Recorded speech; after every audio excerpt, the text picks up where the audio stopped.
Folks, tonight we have a wonderful guest, Randy Sams. He is the candidate for Arkansas State Senate in District 16. We're going to get to know Randy. We're going to ask him a few questions, and we're going to try to find out why on God's green earth are you wanting to get into politics. Hang on for the ride. Live right here, recorded live in Little Rock, Arkansas. It's time again for Larry's Rants, Raves, and Reviews. And now back to Larry. Well, let's jump right into the show. Welcome, Randy. Good to have you on our podcast. And so welcome.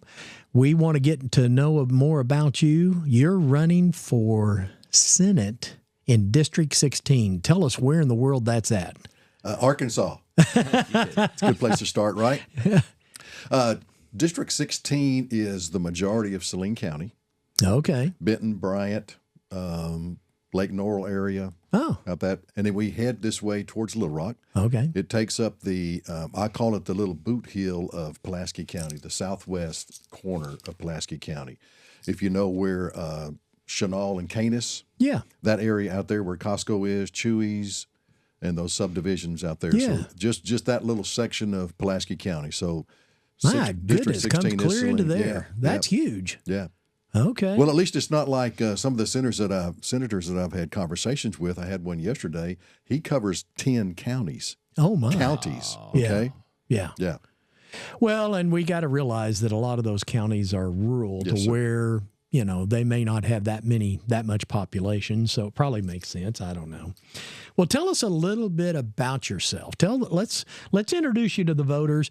You know, what's your background? You know, what have you done in life? Are you a business owner? Or? Why do you want to do this? Well, I get asked that question. But first of all, let me back up and say thank you so much for letting me be on the podcast. Oh, yeah. I've watched you guys. I've known Randy for a long time. Oh, yeah. And you still want it on? We go way back. Yeah, we go way back. His name's back, Randy way because back. when we went to church together, they go, "Hey, Randy." It's kind of like if we were together. Which He one? knows Terry real well, too. Oh, So okay. yeah. All right. we all went Terry to Nance. church together. Yeah. So a little bit about myself. Born and raised in Little Rock, Arkansas. Okay. Went to school at Little Rock Parkview. Graduated from Parkview and started to go to school at the University of Arkansas. Started to. What year Well, did you but I mean, graduate? that's where I What year started. did you graduate? Parkview? Yeah. 75. 75? Yes. Okay, well, you were a year. I was in 76, so you were ahead of me then. Okay, well, One that year. was when Parkview used to, we won all the state championships yeah. for football. Mm-hmm. That's when Yep. we lost Coach High and we had Coach Rip for basketball, and that's when he started the Sure, I dynasty remember for all them guys. Parkview basketball. But no, when I say started, I did attend the University of Arkansas. I went up there to learn how to be an architect. Oh, okay. That didn't work out well. Okay. It took me about a year to figure out what I was supposed to be going to college for. Okay. And what did you change to? business management, economics. Oh, okay. Okay. All right. But that's what happened. So when I was going to school in Fayetteville, my dad was a Little Rock fireman. So I'm an FRK, first responder kid. Okay. So I have a special place in my heart for policemen, first Yeah. responders, firemen. Right. Okay. They told me that, luckily they did tell me they were going to move to Benton. I'd never been to Benton other than going to Hot Springs or going through it. Uh-huh. So in 78, they moved to Benton. So I've been in Saline County since 1978. Met my lovely wife there. We raised our two sons. Both of them graduated from Benton High School. But I've been in the insurance business. So that's when I graduated. So here you go. Put the picture together. Went to school to be an architect. Okay. Switched over into business, and then somehow got into sales. Okay. If you'd have told me when I was going to Fayetteville to be an architect that I would someday be in sales, I would think that you probably been smoking some of the stuff that was rapid in Fayetteville. Yeah, those Okay. personalities don't mash up there. Okay. So. But for some reason, it worked out. Got into the insurance industry, and have been doing that for, well, in 2026 will be 40 years. Started out as independent, Okay. knocking on doors, talking to people, telling stories. Found out that I was pretty good at being able to draw a picture. In other words, find out what your needs are, Right. what your objectives are, Right. and put together a plan that fits what you're wanting. Okay. Not going in with a cookie cutter deal where, one size fits all. Okay. What's your needs? What's his needs? And let's see what we can put together and do. Okay. That. So yes, I've been in the insurance business for 39 years. Like I said, it'll be 40 next year. In, I guess it was 2000, around 18 years, I was president of the senior division for Transamerica. So I transitioned out of independent sales into what they call the dark side of insurance. I went to work for Aetna Life Insurance and took over 4 states for them as a regional VP. Then had an opportunity to go to work for a company that was actually domiciled here in Little Rock, Arkansas. It was the original name was National Old Line, right across the street from the Capitol. Okay. Mm-hmm. So that got purchased by Aegon, which is one of the largest holding companies in the world. And they also purchased a couple of companies in Iowa, and then they purchased Transamerica. So they transitioned our name from National Old Line, PFL Life, to Transamerica Life. And at that time, I took over what was then the senior division. And I ran that senior division for 18 years. So being in the insurance business, working with people who own their own agencies, I mean, I traveled all over the country. I tell people that while I was with Transamerica, I preached the gospel of Transamerica because that was the company I worked for. Sure. My wife would always ask me when I was going out the door, are you going to play golf or are you going to do business? And I would say yes. Yes. Okay. Because most of the time, if it was pretty weather, that's what a lot of the guys that own agencies, they wanted to go play golf. A lot of deals are done on golf courses. Yes, sir. Yes, sir. But that gives you the background. So I learning the business, especially on the corporate side, being able to negotiate, because I'm in marketing, I'm in sales. If you've ever had to deal with an actuary, the guys that price the business, someone in claims, someone in underwriting. So you have to be able to work and negotiate with those when you're developing a product. So I was involved from the day that somebody came up with a concept on a product to actually building that product, working with the guys who were going to price it, put it together, and then it was up to me to go and put it into distribution. Okay. Okay. So I've got a strong background in that, understand business. And then in 2014, as you guys know, corporations can change as leadership changes. Right. And I was not at the top of the food chain, even though I was close, but I wasn't at the top. Sometimes decisions get made that get pushed down, and we get the privilege of presenting those to the field, right? Oh, to yeah. people who may not like it that much. Right. Okay. So I started seeing some changes where the attitude was changing, more of a corporate deal where it was bottom line, where it used to be more, employee, customer focused. So I figured that I was young enough. I had sat across the table from a lot of wise men and women. Mm-hmm. And as you guys have heard, you write down the good stuff and you write down the bad stuff, where you keep the good and you don't do the bad, right? Right. So that's what I tried to do. So in 2014, I decided that it was time, if I was going to start my own business, my own agency, that it was time for me to do that. So in 2014, I retired from Transamerica and started SMMG Financial. So I'm focused on working with people around Arkansas, Mississippi, Tennessee, Louisiana, Texas, basically 5 states around here, and I do retirement planning. Okay. Okay. Okay. Cool. But yes, I do own my own business. All right. Okay. And I tell people all the time, luckily for me, I haven't been fired yet. Neither have I. Okay. So you know how that goes. Well, I can't say that. I fired myself 3 times last week. I had to rehire myself. So I've been doing that since 2015. January 4th is when I guess we put the company together for the Secretary of State. So now what is that, 11 years? Okay. I've been very successful doing that, working with folks. And so that's the business side. So I understand business. I understand economics. I understand putting together budgets. And I understand the challenges that a business owner, if you're trying to even start a business, that you have to go through. So have you been in a political office before? Have not. In 2023, 2024, I ran for Justice of the Peace for Saline County JP. Okay. And I learned a lot. Okay. Okay. I mean, I could tell you guys stories. I've got bit by dogs and chased by roosters. Uh-huh. Okay? I bet you have. But I knocked on 1,300 doors. Wow. Physically knocked on 1,300 doors that were in my district. Put out a lot of campaign signs and learned a lot, got to speak with people, met a lot of people. I lost by 32 votes. Oh, wow. In that election. It was rigged. Well, here's the thing. If you understand Arkansas politics, so right now in the state of Arkansas, they changed it just recently. But up until this summer, we had what was known as open primaries. You know what that is? Go ahead. Open primary means that anybody can vote in the Republican primary. In other words, a Democrat can come across and vote for a Republican. Right. Most of the time, a Democrat, that when they vote, they're not going to vote for the strong conservative. They're going to vote for the lesser rigged, of the man. two. It was rigged. Yeah. It's rigged. Well, that's why I had a lot of people say, well, you need to do something about it. And I said, how can we do anything about it? Because it's legal. Yeah. Okay. Now, this summer, the Republican Party of Arkansas, they had a meeting, and what they did was they said that if you are a registered Democrat, that you can't vote in the Republican primary. Good. But here's the trick. Randy, Here's the rig. You're a registered Democrat. All you got to do is go down and register as an independent. Oh, really? For the primary, you vote who you want to, flip it right around, and for the general election in November of 2026, you can re-register as a Democrat. Okay? So that's one of the things that when I started getting involved, okay, and I don't want to get – let me back up and say this. I've been married for 42 years, okay? We don't want to do anything to that. 42 years to the same woman, Marla.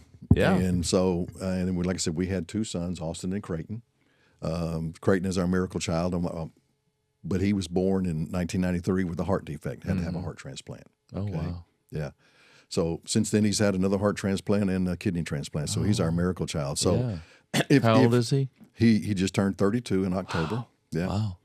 Wow. Had his second heart transplant in 2018. Oh, wow. But when people talk to me and they ask me about where I stand, and we'll get into this as we go further, but I'll put this out right now. I tell them Christian, conservative, Republican. Christian first. Yeah. It's not a religion for me. It's a relationship. Right. Okay. Exactly. And I had my road to Damascus Pauline experience in 1993 when Creighton was born. And there was nothing that I could do as a dad. Oh, I bet. I mean, you probably remember those days because that's when people that I didn't even know started wrapping up and started praying, and people coming up to the hospital that I didn't know praying for my son. But that's where my basis is at.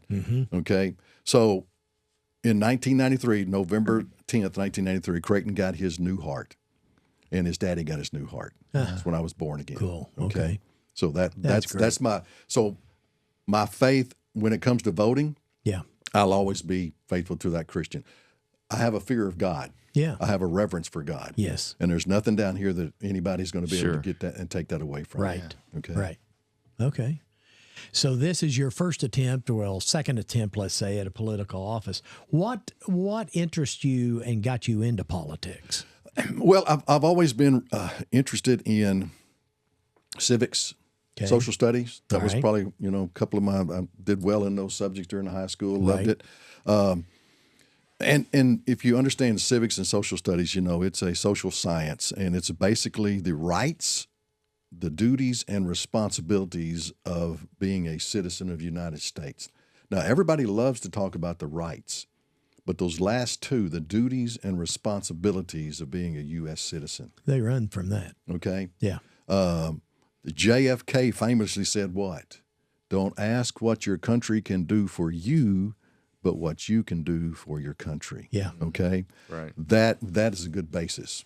Okay? Now, the Democrat Party today is not the same party it was when JFK was there. But that got me started. That was back when they were Democrats and they've now turned communists. Right.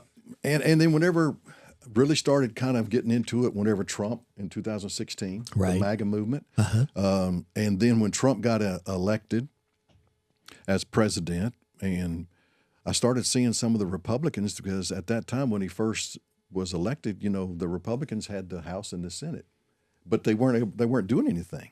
They weren't doing anything for him. They weren't passing any of his laws. Still not. Okay, I know. Same problem today. Yeah. So I started looking at it, and then found out that, here in the state of Arkansas, we have county committees, Republican committees. And I started getting involved in the Republican committee. Okay. Okay. And just attending those, because here's what I see. We can all sit around the coffee shop in the morning, and we can have our arguments, and we can have our discussions about this and what we think about how this should happen. But if you want to get involved, you really need to understand how the Republican Party works. I mean, I talk to people all the time.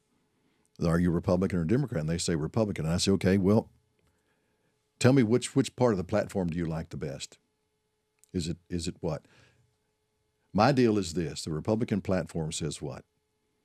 Regnat populus. That's our Republican motto. And that stands for the people rule. So let me ask you guys, do you feel like right now that the people are ruling, or are we being ruled? Oh, we're being ruled. But the party's motto is Regnat populus. Yeah. The people rule. Yeah. So that started getting my interest. And so I started going not only to attending the committee meetings, I actually would get in my truck and I would drive to Little Rock and I would go to the general sessions. I'd go to the committee meetings that they have in the Senate, in the House, about different topics. When you start to see how the sausage is made, it can make people mad. Yeah. But if you're not willing to get involved and understand how bills are basically created, I mean, you would think that we three could come together and we put together a bill and we could just go to the Senate floor or the House floor and present it. No, it doesn't work that way. We could come up with a bill, the outline of the bill. We hand that off to a division there that they basically are going to look at it and put it together, and we got to come back and negotiate where it's at before, and then it's got to go to committee. And then committee, it can either get stalled or it can get passed out of committee, and then it gets voted on. And I would have to think that everything that goes through those steps comes out the other end looking totally different than what you put in. Yes, because once we come up with the bill and then we hand it over to the Bureau of, it's basically regulatory. A bunch of attorneys are going to get together and they're going to look at the language and they're going to make sure that this is good and this is not offending anybody. But that's what happens. And then you have the opportunity to actually go to committee if there's something that you're passionate about. Right. I've testified in several of the committee meetings, be in the House and the Senate, whether it be for or against a bill. But a lot of times, Larry, what you find is when you go to the committees, you have people that have moving testimonies, perfect examples of why this bill should not be enacted or why the bill should be enacted, okay, or approved at a committee. Okay. And they either vote yay or they vote no. So it's almost like the cake was already baked before you even walk in there. Okay. Okay? Yeah. But until you pull that curtain back and you start to attend some of these general sessions or the fiscal sessions and you go to some of the committee meetings and you start to find out how these things actually work, how do they come from being an idea in my head or your head to putting on a piece of paper to becoming a bill to going to be presented in committee and then being passed out of committee and then voted on the floor. I would have to think that also those bills and the different things are probably not even read by some of the politicians. They probably wait until that tear-jerking testimony is out there on the floor, and then they get emotional, and then they move towards it. Or I would have to think that whoever's patting their pocket has already said, this is the way you need to vote. Now, I'm sorry, but let me say it this way, Randy. You can feel free to disagree or push back on anything that I or Randy here has to say on this show, because I've always given people the opportunity to be wrong. Yep. Feel free. Okay. So, feel free. Yeah, he's right. Yeah, well, you're Randy, right? Right. But I'm always He's right. always right. You're always and I right. think I'm always right. So I'm just his brother from a different mother. But here's the thing. We said, and I know you follow our podcast now and have for several months, but we said we had a guest on that was libertarian. And Randy and I figured out, we said, God, what is a libertarian You even? know what it was. Okay. And we finally figured out this scenario. The Democratic Party used to be the party of liberals, and they moved down the ladder to being communist, okay, in my book. The Republicans moved from being conservative down a notch, okay, to being liberal. Yep. Okay. Yep. And then you have the libertarians when are out here. What used to be the Republican Party really is the libertarians match more up to it. So Democrats and Republicans moved down a notch, and Libertarians are still out there being conservative. Well, Okay. there's some things within the Libertarian Party that I probably, and we, if we looked at it deeply, we probably would not agree with. Probably. Okay, but they are strong constitutionally. Yeah. They want no government if it's possible. Yeah. Or less or little government as we can Right. possibly deal with. So yeah, there are some, but it's just Arkansas right now is a two-party Right. Yeah. Right. state. Absolutely. Hey, when I Okay. moved here, it was a one-party state. Yeah, exactly. Well, Yep. let me back up. I say it's a two-party state. There are Democrats within the Republican Party Oh, absolutely. Okay. Yeah. Sure. because if you just take Saline County, for example, We call those rhinos around here. there you go. In Saline County, if you register or you file as a Democrat, that's great. Hallelujah. I'm happy for you. The chances of you winning from Saline County, since it's 75% red, Republican, you can run as a Democrat. But if you want to have a chance to win, you don't file as a D, you file as an R. Yep. Even though you may have Okay. liberal tendencies. All right. Okay. So that's where you got to go back to the open primaries or the closed primaries, to where I think they were going to vote on a bill this past weekend, but they didn't allow it to be heard. Not a bill, but at the Republican Party of Arkansas, because it's their decision, Yeah. the RPA, Right. if they want to close the primaries. Okay. Okay. There was a timely submitted resolution that the Rules Committee decided that we're not going to let hear. That resolution would have stated that if you're going to run as a Republican, you have to be a registered Republican, not just I'm going to go down there and register now as a Republican. Right. Okay. Okay. But right now, if you're a Democrat and you have a chance to win, you got to. So are you saying that historically District 16 is conservative? District 16 is conservative, but if you start looking at some of the bills that have been passed by the current Okay. senator that has that seat, Okay. you can see that it's starting to kind of move to the left. So are you telling us that, and I'm trying to figure out exactly what I'm hearing, what I think I'm hearing is that people have the habit of not doing their homework on the candidate, and they vote for the R only to find out that he's really a D, and they're not paying attention. That's exactly right. Yeah, and so I'm running in the primary. Okay. So the general election is actually November 2026. Okay. So I have an opponent in the March primary. Okay. And so what I would ask people to do is to do your homework, just like what Larry said. Check out my opponent. He has a strong background in law enforcement, but that's Okay. all he's ever done. Okay. He's not going to know anything about business, Okay. how business transacts. I've tried to get him to go and have a debate. He will not have a debate. Okay. So I just, look at my background, look at his background, talk to people. I'm open. I'm transparent. Anybody that wants to call me up, ask me questions, send me text messages, emails, whatever, I'm open. I want to talk, because that's the only way people are going to get to know me. Okay. Okay. Yeah. I mean, I've got lots of friends, Right. but like I said, I'm an NFB. I'm a not from Benton. Okay. Okay. I was born and raised in Little Rock, Okay. moved to Benton, like I Right. said, in 78. Okay. So Can you do, and maybe you have this statistic, or I don't know. Do you know how many people live in that district, the population? Do you have an idea? it's going to be around 90,000, because here's what you have to look at. You say what the population is in Arkansas, 3.2 million, 3.3 million. Okay. Okay. There's 35 Senate seats. Okay. So about 90,000, 85 to 90,000 in each one of those districts. Okay. Okay. Now, luckily for me, I don't have to cover 6 counties or 10 counties, but I do have a large area Yeah.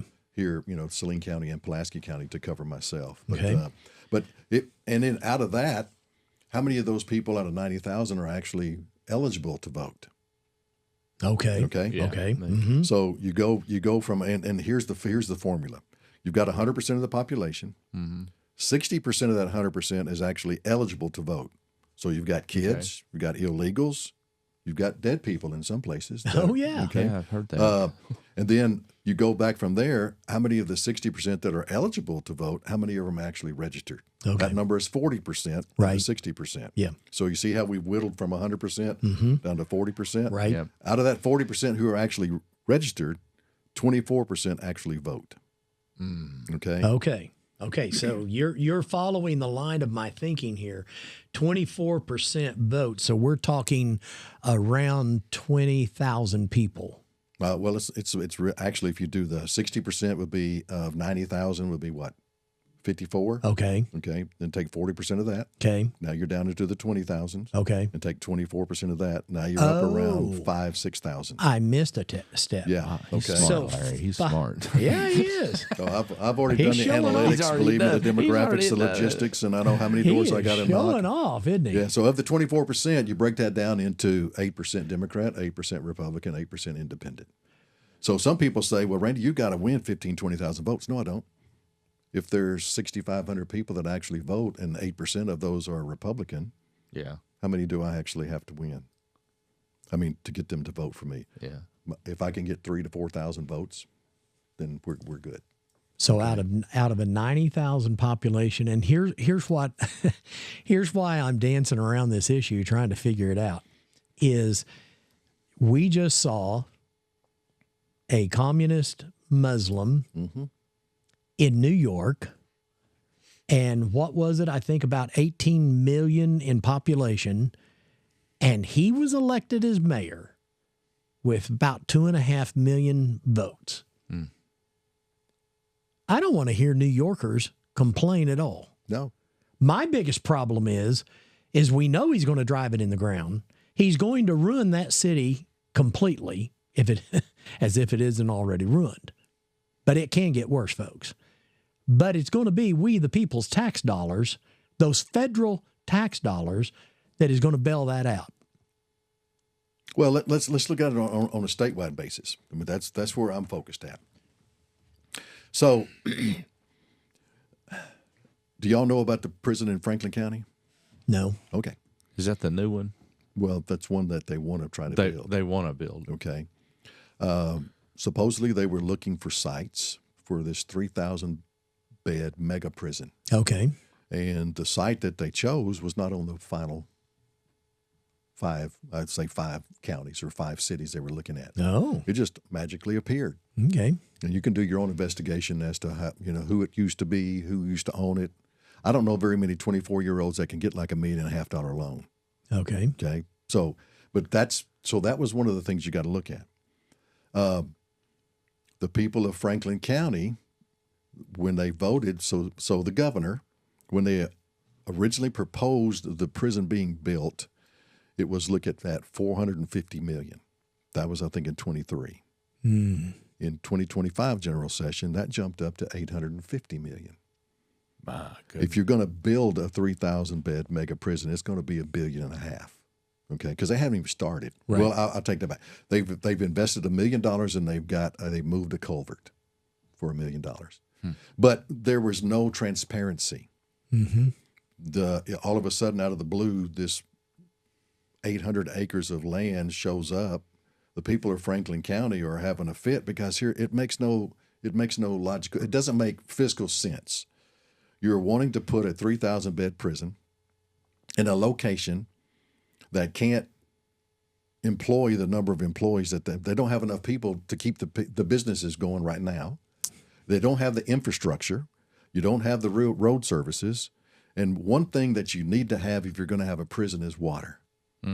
They've drilled 4 or 5 wells, and the water that they were able to get out of those wells would barely fit that bottle that you just that you got there beside you. Okay, so they're going to have to bring water in from somewhere, and they're talking about anywhere from 250 to 500 million just to bring the water in, because you're going to have for a 3,000 bed mega prison, you're going to have anywhere from 350 to 500 gallons of water per day.